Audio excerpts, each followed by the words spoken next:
तो यहाँ तो कहीं लोकल में रहता था ना। ये रेंट पे रहता था। अच्छा, कभी यही आपका पता। तो डीएससीपी रेस्पॉन्सिबल किस लिए है? डायनेमिक आईपी डिस्ट्रीब्यूशन का। अब डीएससीपी क्यों ज़रूरी है या डीएससीपी का क्यों सीन आया? आईपी तो हम कैसे डाल सकते थे, मैनुअली भी आईपी डाल सकते थे, फिर दिक्कत क्या आया जिसकी वजह से डीएससीपी को इंट्रोड्यूस किया गया? तो क्या बोलेंगे? As we know that without an IP address or device or site can't be live, so it's required to assign IP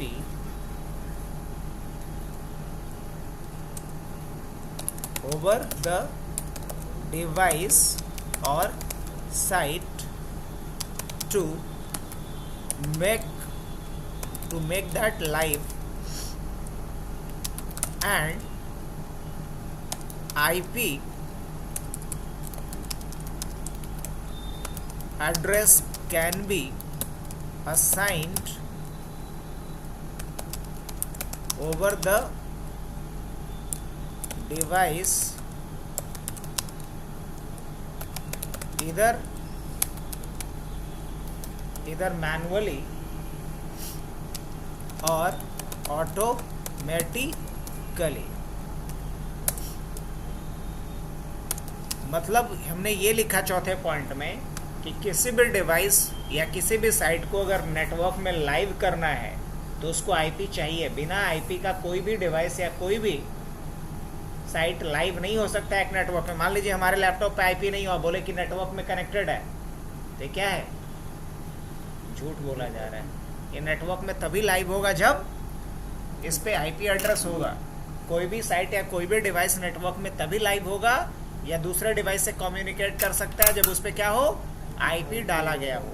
अब आईपी डालने का कितना अप्रोच है? 2 अप्रोच, या तो मैनुअली आईपी डालेंगे या फिर ऑटोमेटिकली आईपी डालें। अब जब मैनुअली आईपी डालेंगे तो बहुत सारे प्रॉब्लम आएगा, वही बात मैं लिखने जा रहा हूं। There are several drawback of manual IP assignment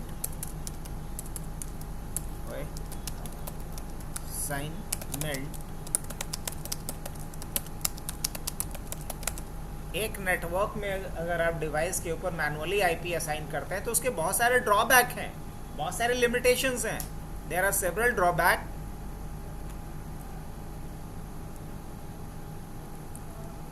और limitation of manual IP assignment over the device in a network like. अब वो क्या क्या है जरा उसकी बात कर लें। तो पहला ड्रॉबैक क्या है? पहला ड्रॉबैक है वेस्टेज ऑफ आईपी एड्रेस। अब बोलिए कि ये क्या बात हो गई भाई, वेस्टेज ऑफ आईपी एड्रेस का क्या मतलब है? अब अगर मान लिया जाए कि एक नेटवर्क में कोई डिवाइस लगा हुआ है एक्स, उस डिवाइस पे हमने आईपी डाल दिया है 192.168.1.9। अब वो डिवाइस अगर बंद भी पड़ा हुआ है फिर भी वो आईपी हम किसी दूसरे डिवाइस को नहीं दे सकते, तो ये वेस्टेज हुआ या नहीं हुआ? अगर वही डायनामिक आईपी अगर असाइन किए होते तो अगर वो आईपी यूज नहीं हो रहा है, मीनवाइल वो आईपी किसी और को देते। तो पहला प्रॉब्लम क्या है? Wastage of IP address. किसका? मैनुअल आईपी असाइनमेंट का। अब बढ़ते हैं सेकंड ऑप्शन के तरफ। तो सेकंड क्या है? IP confliction. आईपी कन्फ्लिक्शन का मतलब क्या होगा? मान लीजिए कि इस डिवाइस पे आईपी मैनुअली हमने डाला था 1.9 और सेम आईपी किसी और पे डाल दिए, चाहे वो गलती से हो या फिर हमने सोचा वो तो बंद ही पड़ा हुआ है, डाल देते हैं तब तक, और वो भी तब तक अप हो गया। तो इस सिचुएशन में क्या होगा? आईपी, और जब आईपी कन्फ्लिक्ट होगा तो पूरे नेटवर्क को डिस्टर्ब करेगा। वो दोनों तो बाहर होगा ही, बाकी को भी डिस्टर्ब करेगा। तो इस केस में क्या होगा? इस केस को अवॉइड करने के लिए मुझे कोई दूसरा स्ट्रैटेजी अपनाना पड़ेगा आईपी डिस्ट्रीब्यूशन का, और वो दूसरा स्ट्रैटेजी ही क्या होगा हमारा, डायनेमिक। क्योंकि ऑलरेडी मैं लिख चुका हूं कि दो ही तरीका है, या तो मैनुअल या ऑटो। मैनुअल को हम क्या बोलेंगे, स्टैटिक। थर्ड जो प्रॉब्लम आएगा मैनुअल या स्टैटिक आईपी डिस्ट्रीब्यूशन का, वो क्या आएगा, वो आएगा आपका chances of invalid IP assignment. क्या होगा, चांस ऑफ इनवैलिड आईपी। अब अगर मान लो फ्लो में कई बार होता है कि हमें डालना था 192, हमने डाल दिया 198, तो हमारे नेटवर्क के सिनेरियो के हिसाब से तो गलत हो गया ना, इनवैलिड हो गया ना। तो अगर हम मैनुअली आईपी डाल रहे हैं तो इंसान तो बोला ही जाता है गलती का पुतला है, वो तो गलती कर ही सकता है।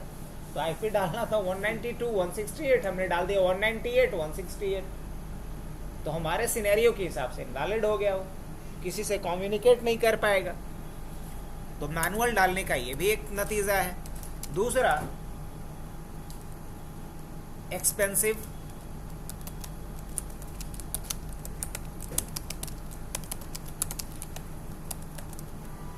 ये दोनों ही टर्म में क्या होता है, एक्सपेंसिव होता है। इसका क्या अर्थ है, अब अगर मान लिया जाए एक ऑफिस में 500 सिस्टम लगा हुआ है अलग अलग फ्लोर पे, मान लीजिए 3 फ्लोर में पूरा ऑफिस मेरा बटा हुआ है, हर फ्लोर पे कुछ डिवाइसेस लगे, सब मिला के 500 डिवाइस लगा हुआ है। अब अगर 1 by 1 आईपी सभी पे मैनुअली डालना है, एक डिवाइस पे आईपी डालने में कितना टाइम लगता है आप लोगों को, 1.5 से 2 मिनट का तो लग जाता है कम से कम। अब सोच के देखिए, अगर 500 डिवाइस पे डालना है तो कितना टाइम लगेगा, इनटू 2 करके देख लीजिए, तो टाइम भी ज्यादा लग रहा है। अब अगर एक बंदे से तो होगा नहीं, तो कम से कम 5-6 लोगों का टीम बनाना पड़ेगा। 6 लोग रहेंगे तो पैसे खर्च होंगे कि नहीं, ज्यादा सैलरी ज्यादा लोगों को बनेगी वहां पे।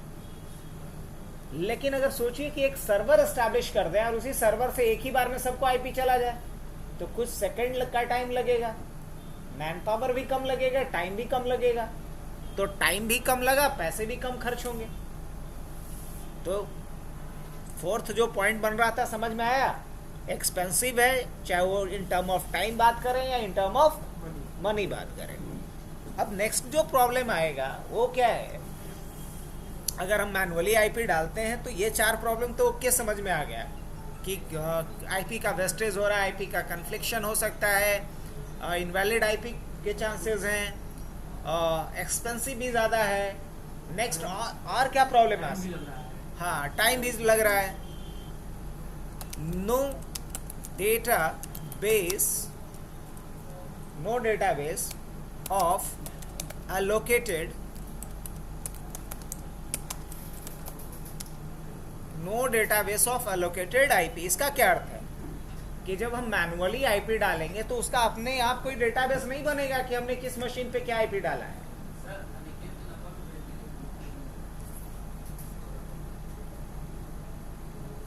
तो कनेक्ट कौन है वो, अच्छा अभिषेक करेक्ट है।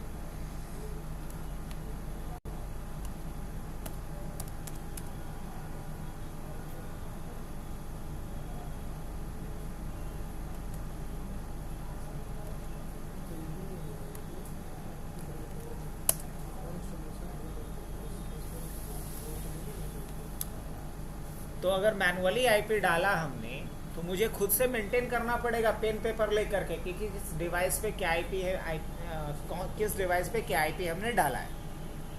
लेकिन सोचिए कितना हेक्टिक होगा ना कि किस डिवाइस पे क्या आईपी डाला है, और अगर कभी आईपी चेंज हो गया तो फिर काटिए छाटिए फिर बनाइए। तो इस तरीके से पूरा लॉग मेंटेन करना मैनुअली पेन पेपर पे, ये ज़्यादा हेक्टिक होगा ना। कितना बढ़िया रहता है कि कोई ऐसा एक तरीका हो कि जैसे ही ऑटोमेटिकली किसी को आईपी असाइन हो तो उसका एक हमारे पास रिकॉर्ड आ जाए कि किसको आईपी दिया गया, कब आईपी दिया गया, कितने टाइम के लिए दिया गया, उसका क्या मैक एड्रेस है, क्या कंप्यूटर नेम है, क्या कौन सा ऑपरेटिंग सिस्टम उस पर इंस्टॉल है। अगर वो सारा जानकारी हमारे पास आ जाए तो कितना इंटरेस्टिंग होगा ना। तो यही स्ट्रैटेजी किसके तरफ इशारा कर रहा है, डायनेमिक आईपी डिस्ट्रीब्यूशन। अब ये करेगा कौन, तो इसको जो करेगा उसी का नाम है DHCP, dynamic host configuration protocol. Next point क्या आप कह सकते हैं कि आप रिमोटली आईपी नहीं डाल सकते। जहां अगर आपको मैनुअल आईपी डालना है उस मशीन को लोकली विजिट करना पड़ेगा आपको। आप चाहे कि यहां बैठे बैठे उस पर आईपी डाल दे, इट इज नॉट पॉसिबल, क्योंकि आप आईपी डालेंगे तब तो आप उसको रिमोटली एक्सेस कीजिएगा। तो हम क्या कह सकते हैं, not possible to assign IP, remotely IP assign करना पॉसिबल नहीं है। ये भी एक ड्रॉबैक है। नेक्स्ट ड्रॉबैक क्या है कि आप उस मशीन पे तो आईपी डाल ही नहीं सकते हैं जिस मशीन पे ओएस नहीं है ना। IP address can't be assigned over a device on which OS is not, जिस डिवाइस पे OS नहीं है उस पे आप आईपी मैनुअली तो डाल ही नहीं सकते।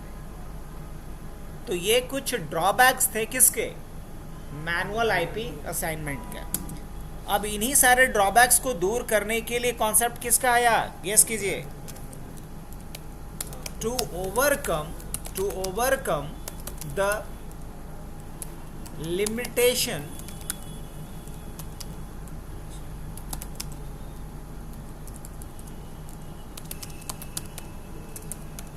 manual IP distribution, dynamic IP distribution comes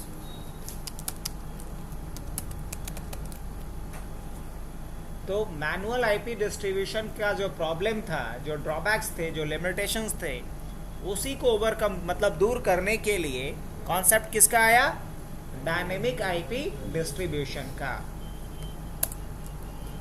and DHCP is a service that is used for dynamic IP distribution.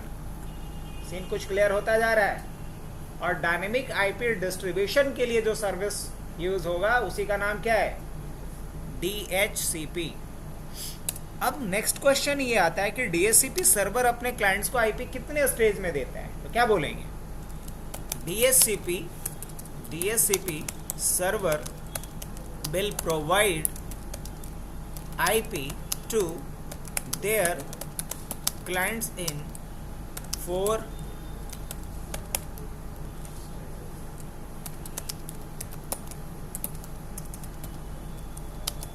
और ये अपने क्लाइंट को कितने फेज में आईपी देता है, 4 फेज में देता है। कौन कौन सा 4 फेज है, पहला जो फेज होता है उसको बोला जाता है इस डिस्कवर।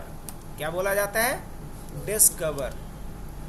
और डी फॉर क्या होता है यहाँ पे, डिस्कवर, डी फॉर डिस्कवर। इसके बारे में आप कह सकते हो DHCP client will discover the DHCP server in its range। अपने रेंज में DHCP क्लाइंट अपने किसको डिस्कवर करेगा, DHCP सर्वर को डिस्कवर करेगा।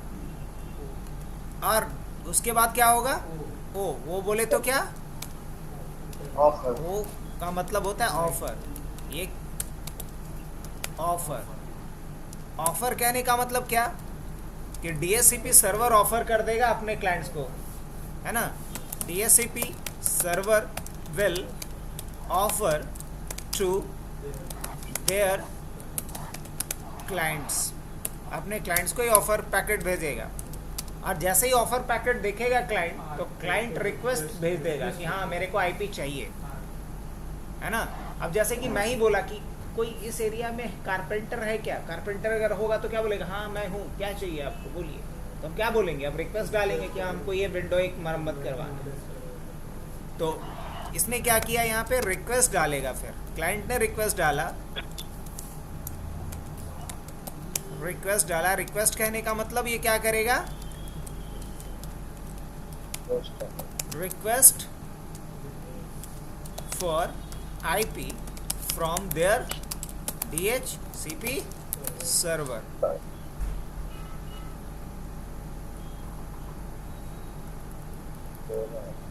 तो हम कह सकते हैं DHCP client will request for IP from their DHCP server.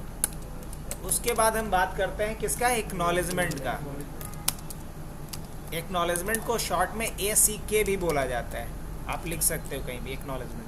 अब उसके बाद क्या होगा, DHCP server will assign IP to their client with acknowledgement.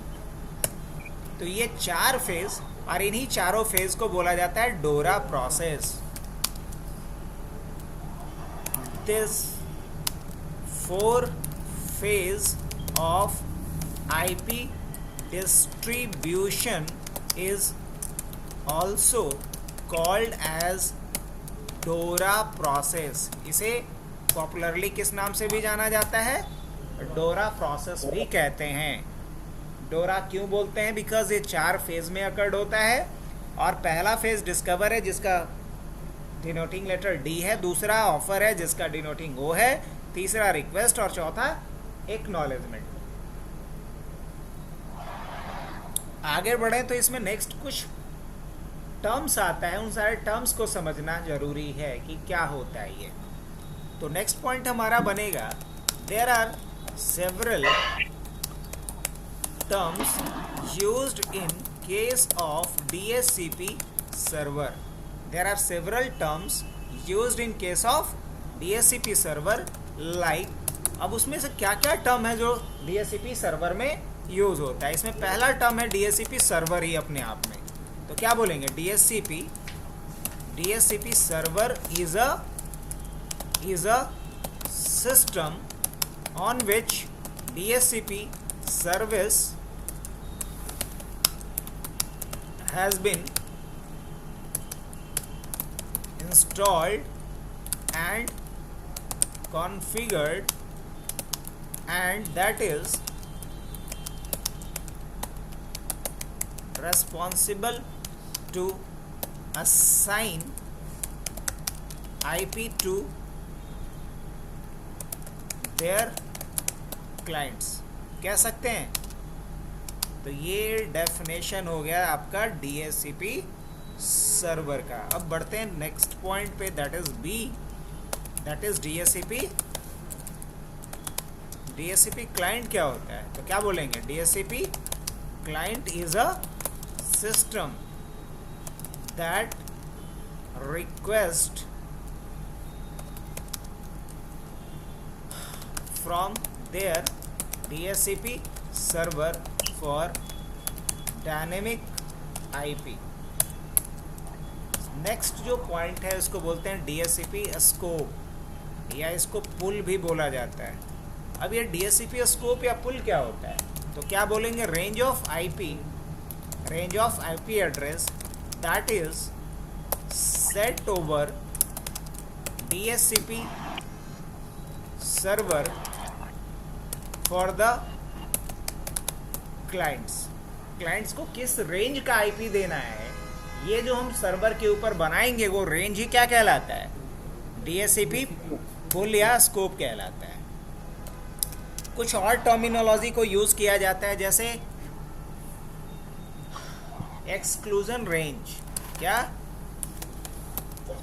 Exclusion range. अब ये क्या बोला है, तो जो रेंज हमने बनाया उसी रेंज में से कुछ IP को या रेंज ऑफ IP को एक्सक्लूड कर लिया गया, और वो IP हम फ्यूचर प्रोस्पेक्ट से अभी रिजर्व रखना चाहते हैं, अभी वो डिस्ट्रीब्यूट नहीं करना चाह रहे. जैसे कि मान लो कि IP का रेंज हमने बनाया 192.168, हमने IP का रेंज डाला 192.168.1.10 से कहाँ तक, 192.168.1.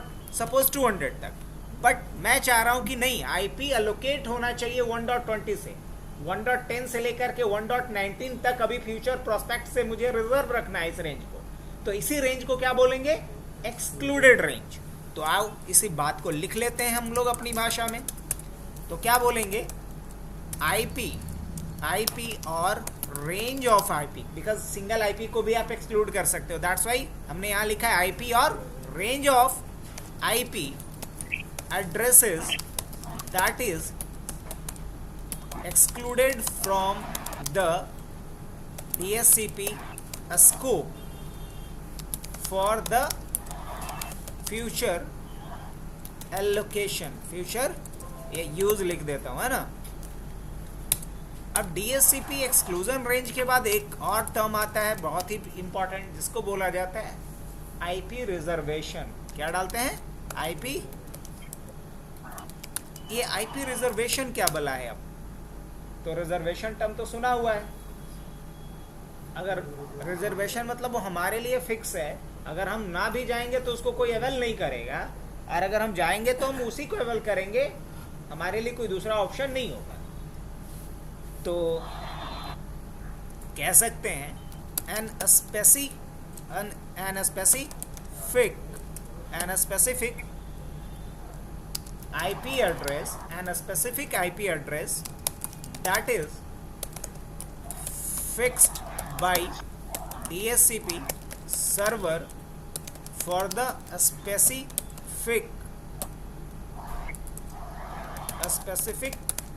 client on the basis of their MAC address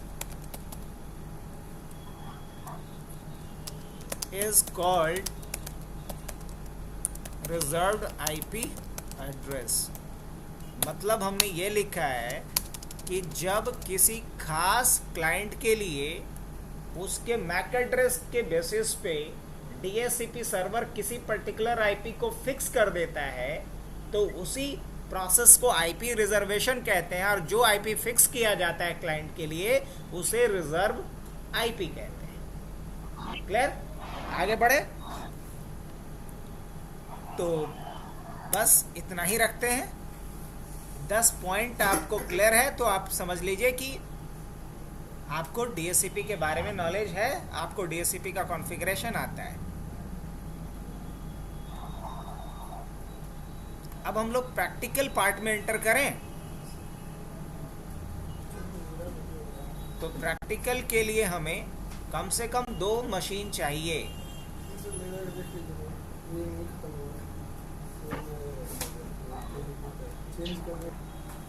आइए तो अब हम लोग DSCP का लैब देखते हैं। लैब के लिए हमारे पास क्या चाहिए?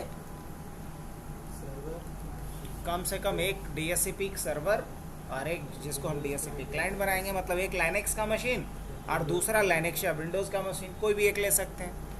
तो एक हम लाइनेक्स सर्वर ले लेते हैं जो हमारा LSR भी है, और एक विंडोज़ क्लाइंट वाला मशीन ले लेते हैं। 2 मशीन पे हम लोग इसका इम्प्लीमेंटेशन देख सकते हैं अच्छे से। तब तक हम लोग रिकॉर्डिंग को पॉज कर देते हैं ताकि ज़्यादा बस बूट हो जाए एक बार।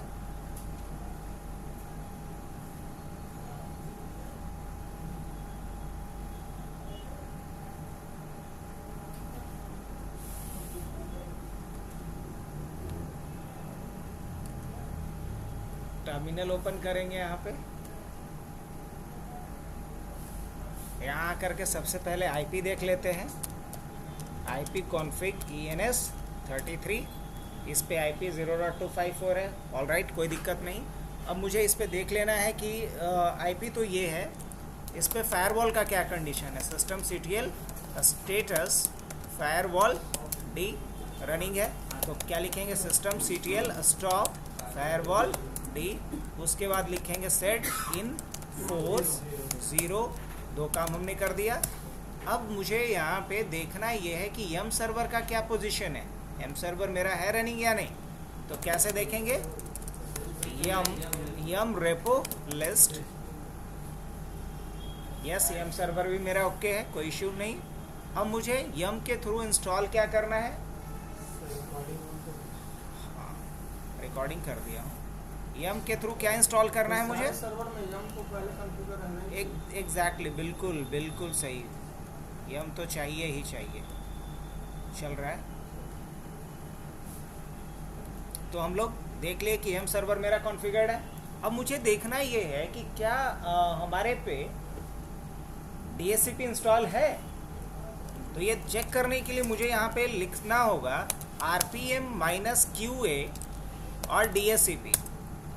अगर इंस्टॉल होगा तो बता देगा, नहीं होगा तो कुछ नहीं बोलेगा। कुछ नहीं बोलेगा मतलब DHCP इंस्टॉल नहीं है। अब मुझे DHCP इंस्टॉल करना है तो लिखेंगे yum install DHCP। अब ये DHCP, ओहो समथिंग वेंट रॉन्ग, कुछ तो अच्छा, फिर चलो रिजॉल्व कर लिया, यस, लेकिन फिर भी कुछ इशू है। अब क्या इशू है भाई? तो एक बार हम कनेक्शन रिफ्यूज़ का एरर आ रहा है, तो एक बार मैं क्या करता हूँ, system CTL VSF, start VSFTP D को रीस्टार्ट कर लें। वापस से वही ट्राई करता हूँ मैं, वाई समझ में आया? क्योंकि यम किस पे बेस्ड है? VSFTP पे। तो पहले FTP को देख लेना है। अब दोबारा अगर मैं लिखता हूँ RPM-QA DHCP, आप देखेंगे रिजल्ट इस बार थोड़ा डिफरेंट होगा। लिस्ट आ गया? वेल, तो DHCP हमने इंस्टॉल कर लिया, that is the first step. अगर मुझे DHCP सर्वर इसे बनाना है तो अब उसके बाद मुझे इसे कॉन्फ़िगर करना है। तो कॉन्फ़िगर करने के लिए आपको पता होना चाहिए कि DHCP का कॉन्फ़िगरेशन फाइल कहाँ होता है, पहले तो ये पता होना चाहिए।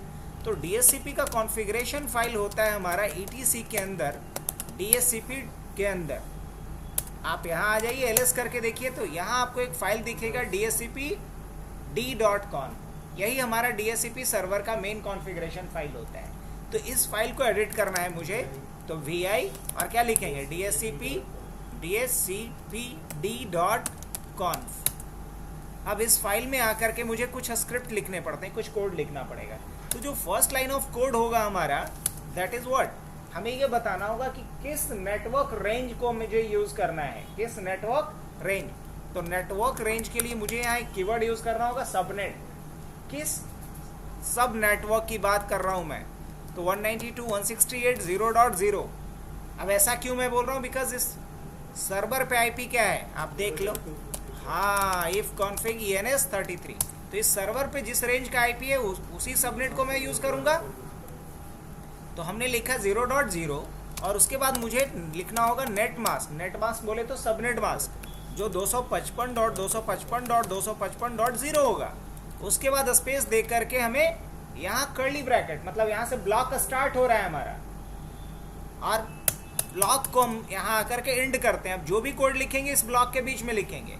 आप चाहो तो ये जो ब्लॉक अगर नहीं समझ में आ रहा है तो आप यहाँ से डाल दो, अब समझ में ज़्यादा क्लियर आएगा कि हमने लिखा सबनेट है, सबनेट का ब्लॉक बनाया और जो भी कोड लिखूंगा इस ब्लॉक के अंदर लिखूंगा।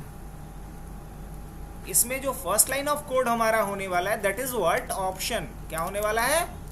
ऑप्शन। और फर्स्ट ऑप्शन में DHCP के लिए क्या देने वाला हूँ? तो फर्स्ट ऑप्शन में देने वाला हूँ option routers. Option routers, option routers के सामने आपको लिखना होता है अपने राउटर का IP, अपने राउटर का IP। अभी मेरे पास कोई राउटर नहीं है, हमारा ये सर्वर ही राउटर के जैसा भी बिहेव करेगा, और जो सर्वर का IP है वही एज अ गेटवे जाना है सारे क्लाइंट्स में। तो हम सर्वर का IP यहाँ डाल देंगे, लाइक 192.168.0.254 जी, 0.254, ठीक है। ऑप्शन राउटर्स, और उसके बाद और लास्ट में सेमीकोलन लगाना नहीं भूलना है। बात समझ में आ रही है? लास्ट में सेमीकोलन लगाना नहीं भूलना है। ओह, मैंने फिर लगा तो दिया था लेकिन हटा भी दिया। अब हम आते हैं अगली लाइन में, फिर क्या लिखेंगे हम? ऑप्शन डोमेन नेम देते हैं। और डोमेन नेम हमेशा क्या होता है? अगर लाइनेक्स की बात कर रहे हैं तो बाय डिफ़ॉल्ट इसमें डोमेन का नाम होता है example.com। यहाँ भी मैंने सेमीकोलन मिस करा, फिर से डाल दिया। जो थर्ड पैरामीटर हमें डालना होता है वो डालना होता है डोमेन नेम सर्वर्स। क्या लिखते हैं? Domain name servers. और डोमेन नेम सर्वर में DHCP सर्वर का ही IP जाएगा, क्योंकि हमारे पास कोई अलग डोमेन नेम सर्वर नहीं है, DNS सर्वर नहीं है। 192.168.0.254। उसके बाद हमें डालना होता है option subnet mask. Option subnet mask, और सबनेट मास्क क्या होगा? क्लास सी नेटवर्क का यही होता है ना? जी हाँ। तो हमने डाला option routers, option domain name, option domain name servers, option subnet mask. अब मुझे बताना होता है कि किस रेंज का आईपी देना है, मतलब आईपी कहाँ से कहाँ तक देना है, दैट मीन्स आईपी स्कोप। इसके लिए हमें लिखना होता है रेंज डायनेमिक हाइफन बुट पी, और उसके बाद आप जो रेंज देना चाह रहे हैं वो रेंज डाल दीजिए। क्या रेंज देना चाह रहे हैं हम लोग? 0. मान लो 20 से देना चाह रहा हूं मैं, कहाँ तक? 192.168.0.100 तक दे सकता हूँ? हाँ दे सकता हूँ। अब मुझे ये बताना होता है कि आईपी डिफ़ॉल्ट कितने टाइम फ्रेम के लिए देना है। तो इसके लिए लिखना होता है मुझे डिफ़ॉल्ट, उसके बाद देना होता है लीज, उसके बाद टाइम। और डिफ़ॉल्ट लीज टाइम क्या दे दूँ मैं? मान लो मैं डाल दे रहा हूँ 800 सेकेंड का, यहाँ सेकंड में टाइम डालना होता है, और आपको सेकंड लिखना नहीं, बस 800 लिख देना है। अब उसके बाद मैक्स लीज टाइम क्या होगा? मैक्स लीज टाइम क्या होगा? तो मैक्स लीज टाइम मतलब ये कि अगर किसी का आईपी एक्सपायर करता है तो एक्स्ट्रा कितने सेकंड्स के अंदर वो रिक्वेस्ट करेगा तो उसको सेम आईपी मिल जाएगा। तो मान लो मैक्स लीज टाइम क्या डाल देते हैं? 1000। कितना? 1000 डाल देते हैं।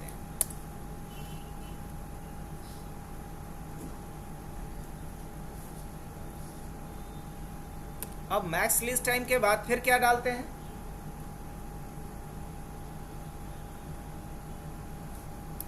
हाँ, मैक्स लीज टाइम भी डाल दिए। अब एक्चुअल में कुछ भी नहीं डालना है। अब अगर डालना तब होगा जब हमें आईपी रिजर्व करना होगा। अब ज़रा आउटपुट चेक करें। अब इस कोड को हम सेव करते हैं WQ से। अब उसके बाद सर्विस को रीस्टार्ट करना पड़ेगा। तो सर्विस रीस्टार्ट के लिए क्या कमांड होता है? systemctl रीस्टार्ट, और क्या डालेंगे यहाँ पे? काहे का नेटवर्क? DHCP-D। सर्विस का नाम क्या होता है? DHCP-D। ये अगर रीस्टार्ट हो गया मतलब एवरीथिंग इज गोइंग गुड। अगर ये रीस्टार्ट नहीं हुआ इट मीन्स कि आपने स्क्रिप्ट में कुछ गलत किया है। अगर कोड सही लिखा, सही। अब मुझे देखना ये है कि किसी को ये आईपी दिया है या नहीं दिया है। ये कैसे देखेंगे? तो आईपी जब DHCP सर्वर किसी को लीज पे देता है तो अपने पास एक लॉग मेंटेन करता है। मतलब समझ लो कि एक बही खाता है इसके पास, वो लिख लेगा कि किसको आईपी हमने दिया है, क्या उसका मैक एड्रेस है। तो वो फाइल कहाँ रहता है वो देखने के लिए मुझे जाना होगा कैट तो कमांड का नाम है देखने के लिए, where उसके अंदर जाना होगा लीव, उसके अंदर जाना होगा DHCP, और उसके अंदर जाना होगा DHCP-D डॉट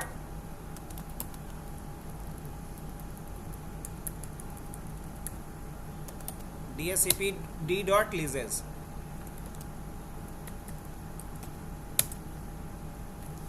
ये फाइल का लोकेशन हो गया। कैट वैर लीव DHCP-D डॉट लीजेस। अभी किसी को आईपी इसने नहीं दिया है। अब ज़रा आईपी के लिए रिक्वेस्ट कर लूँ मैं? हाँ कर लिया जाए। तो आईपी के लिए रिक्वेस्ट मैं कहाँ से करता हूँ? क्लाइंट पे आ जाता हूँ। यहाँ आईपी के लिए रिक्वेस्ट करने के लिए मुझे चलना होगा NCPA dot NCPA dot CPL में। अब यहाँ दो अडॉप्टर लगे हुए हैं भाई। चल एक को डिसेबल कर लेता, दूसरे को भी मैं नॉट डिसेबल, दूसरे को मैं ऑप्टेन आईपी ऑटोमेटिक करने वाला हूँ। कैसे? प्रॉपर्टीज़ में, बिकॉज अभी इस पर स्टैटिक आईपी डला हुआ होगा, आई थिंक सो। क्या डला हुआ है? Static IP. यहाँ क्या चूज़ करेंगे? Obtain IP address automatically, obtain DNS server address automatically. दोनों को ऑटो मैंने कर दिया। जैसे ही ऑटो किया, क्या बात है, लेकिन इसको आईपी कुछ अलग रेंज का मिल रहा है। हम तो एक्सपेक्ट किए थे 0 डॉट वाला। तो ऐसा इसलिए हो रहा है बिकॉज हमारे फिजिकल मशीन पे जैसे ही आप VMware सेटअप करते हैं तो VMware भी अपना एक DHCP सर्वर बैकएंड में रन करता है जहाँ से आईपी उठा ले रहा है। तो हम VM वाले DHCP सर्वर को क्या कर लेंगे? बंद कर लेंगे, तब तो पता चलेगा। हम मान लीजिए कि यहाँ ऑलरेडी किसी ने लाइट जला के रखा है, उसके बाद हम एक टॉर्च जलाएंगे तो पता चलेगा हमारे वाला रोशनी कर रहा है कि नहीं। तो हम अपने वाले DHCP सर्वर को चेक करने के लिए पहले जो VMware वाला DHCP सर्वर है उसको हम सर्विसेज में आके क्या कर दिए? अपने होस्ट मशीन पे, फिजिकल मशीन पे आएंगे, services.msc करके इस सर्विसेज के कंसोल को खोलेंगे, इसमें आकर के हम VMware DHCP सर्विस को क्या कर दिया, स्टॉप कर दिया। वापस से हम लोग आएंगे अपने वर्चुअल इन्वायरमेंट में और यहाँ फिर से क्या करेंगे, एक बार डिसेबल और इनेबल। अब इस पे IP जो मिलना चाहिए वो किस रेंज का मिलना चाहिए, अभी तक तो नहीं उठाया है।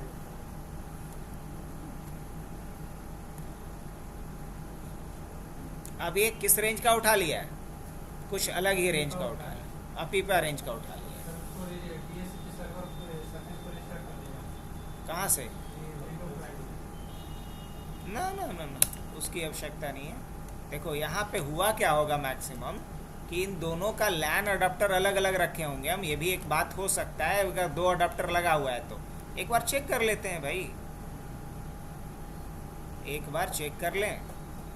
इसमें लैन अडाप्टर 1 लगा हुआ है, दैट इज नैट। इसमें भी चेक कर लेते हैं कि 2 अडाप्टर लगा हुआ है इसमें,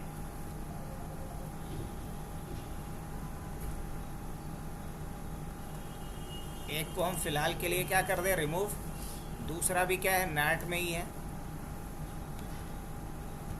अब आप देखते हैं क्या IP उठाया ये, नहीं, ये IP कुछ अलग रेंज का उठाया अभी। एक बार और इसको मैं क्या कर देता है, डिसेबल, दोबारा इनेबल। अब अगर ये IP अपने कैश से अगर क्लियर नहीं करता है तो मुझे इसके लिए एक और कमांड फायर करना पड़ेगा, और cmd ipconfig /flush dns और उसके बाद ipconfig /renew renew, या पहले रिलीज, ये पहले IP को क्या करेगा, रिलीज करेगा, और उसके बाद क्या करेगा, रीन्यू करो, मतलब फिर से नया IP के लिए अटेम्प्ट करो। क्या IP उठा लिया ये, तो ये ट्रबल शूटिंग था, इसके कैश में डेटा फंसा था, उसको क्लियर करने के लिए हमको कमांड फायर करना पड़ा। तो ये बड़ा इंपॉर्टेंट ट्रबल शूटिंग का कमांड होता है, ipconfig /release and ipconfig /renew। अब आप देख रहे होगे कि IP इसको मिल चुका है, यस गॉट इट। अब इसको IP जो मिला है वो 0.network का, और DHCP सर्वर कौन है, 0.254। क्लियर, हाँ कि ना। अब यहाँ से आकर के हम पिंग करके भी देख सकते हैं 192.168.0.20 को, हाँ जी रिप्लाई आ रहा है। अब अगर मैं लिस्ट देखना चाहूँ कि किसे IP दिया है इसने, तो देख लो। अब जैसे ही मैंने लिखा कैट var leave dhcpd तो क्या बताया कि लीज पे IP वो इसको दिया है, किस डेट से स्टार्ट होगा, कब एंड होगा, है ना, क्या उसका नाम रहेगा, हार्डवेयर इथरनेट मतलब उसका क्या मैक एड्रेस है, क्या क्लाइंट का नाम है, सारा डिटेल मेरे पास आ गया। क्या मैनुअली हमको मेंटेन करना पड़ रहा है, नहीं। तो यही तो फायदे हैं किसके, डायनेमिक IP डिस्ट्रीब्यूशन के। क्या अब अगर मान लिया जाए कि मुझे क्या करना है, इसके लिए IP फिक्स करना है, क्या करना है, IP फिक्स कर देना है, किसके लिए, इस क्लाइंट के लिए, कि वो जब रिक्वेस्ट करे, पहले करे बाद में करे, उसको हमेशा एक फिक्स IP मिले, लाइक 0.55। क्या ऐसा किया जा सकता है, हाँ बिल्कुल किया जा सकता है। कैसे, इसके लिए हमें फिर वही फाइल चेंज करना होगा, किस फाइल में, VI, और हम लगता है कि करंट लोकेशन तो उसी में है, तो हम डायरेक्ट क्या लिखेंगे, VI DHCP d.conf, इस फाइल में जाएंगे, इंसर्ट मोड में जाएंगे, यहाँ कुछ चेंजेस करना पड़ता है। अब सबसे पहले आपको लिखना पड़ेगा होस्ट, उसके बाद उस होस्ट का नाम, होस्ट का नाम क्या था, अभी दिखा था ना, sysdm.cpl ms1 था शायद, हाँ करेक्ट ms1 था। तो आपको यही लिखना पड़ेगा यहाँ पे ms1 लिखना पड़ेगा, फिर कर्ली ब्रैकेट, और ये इसका कर्ली ब्रैकेट यहाँ पे बंद होगा। ओके, अब आपको यहाँ पे कोड क्या लिखना पड़ेगा, हार्डवेयर, उसके बाद इथरनेट, और उसके बाद उसका जो मैक एड्रेस आपने कॉपी किया है वो आप पेस्ट कर लीजिए। हमने बता दिया कि जिसका कि हार्डवेयर इथरनेट ये होगा, उसके लिए एक IP क्या करो, फिक्स्ड कर दो, फिक्स एड्रेस, और क्या एड्रेस फिक्स करना है, 192.168.0.55, यही ना प्लान किए हैं, डाल देंगे 55, दैट्स इट। ये हुआ आईपी रिजर्वेशन का प्रोसेस। पहले होस्ट लिखिए, होस्ट एक कीवर्ड है, उसके बाद उस होस्ट का नाम लिखिए, उसके बाद बताइए कि उस होस्ट का मैक एड्रेस क्या है और उसके लिए कौन सा आईपी एड्रेस आपको फिक्स कर देना है। इतना लिखने के बाद आप सेव कीजिए और एक बार फिर सिस्टम CTL रीस्टार्ट कीजिए, किसको, DHCP-D को। अगर ये रीस्टार्ट हो गया तब खुश हो जाइए, क्योंकि कोड में कोई गलती नहीं की है। अगर गलती ज़रा सा भी करेंगे तो स्टार्ट नहीं होगा। अब हम क्लाइंट साइड पे जाते हैं और दोबारा जा कर के मैं इसको क्या करूं, एक बार डिसेबल और इनेबल। अब आईपी इसको क्या मिल जाएगा, 55 मिल जाएगा। स्टेटस में आकर के देखूं इसको आईपी क्या मिल गया, 55। अब यहाँ आकर के मैं दोबारा देखना चाह रहा हूँ लिस्ट, तो देखो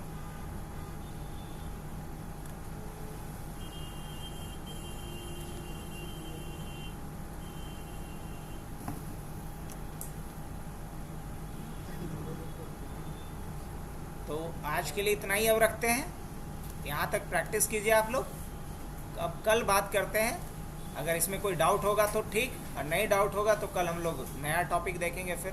सर अगर लिनक्स क्लाइंट से करना पड़ता है उसको, हाँ कोई दिक्कत नहीं, मान लीजिए लिनक्स क्लाइंट से करना होता तब तो और अच्छी बात है।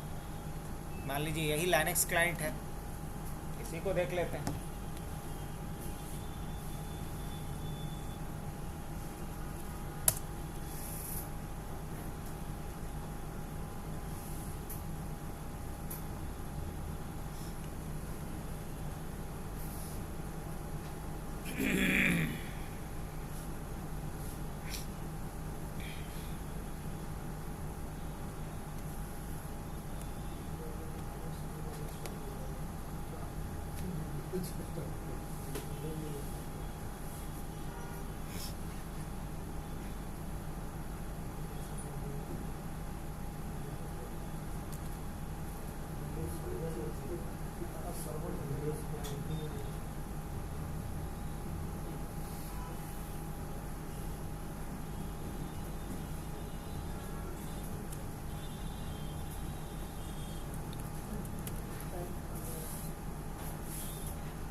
चलो यहाँ किससे लॉगिन कर जाऊँ, रूट से abc@12।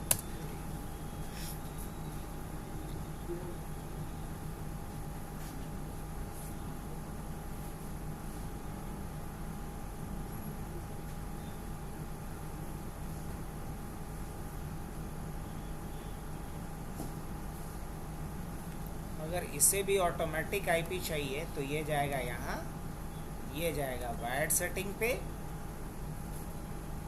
ये जाएगा जिस भी आप प्रोफाइल को मान लो ये को यूज़ करना है, करेक्ट, तो ये पे जाएगा, यहाँ सेटिंग पे जाएगा, IPv4 पे जाएगा, यहाँ मैनुअल के जगह पे क्या लेगा, बस ये लेना है, इसको अप्लाई करना है, इसको एक बार इसको ऑन ऑफ कर देना है, दैट्स इट।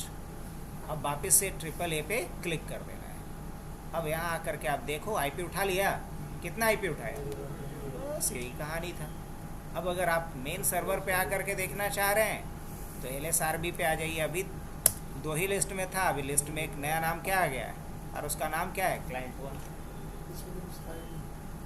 तो आप ही ना ऑब्जेक्शन लगाए कि उसमें कैसे, अच्छा क्वेरी एक था कि ये कैसे होगा, मैं बता दिया कि कैसे होगा, इजी है। आप इसको खुद से करके देखिए तो मुश्किल और आसान समझ में आएगा, और इसके बारे में ज़्यादा अच्छा बताएंगे आपको।